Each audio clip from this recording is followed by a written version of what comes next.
You ask Tiger to solve. This deals with linear equations with one unknown. The final result is y equals 6. Let's solve it step by step.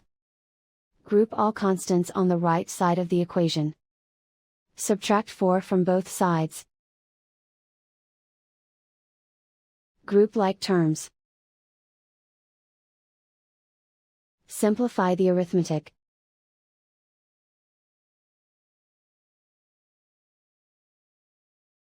Convert the y into a positive number. Multiply both sides by -1.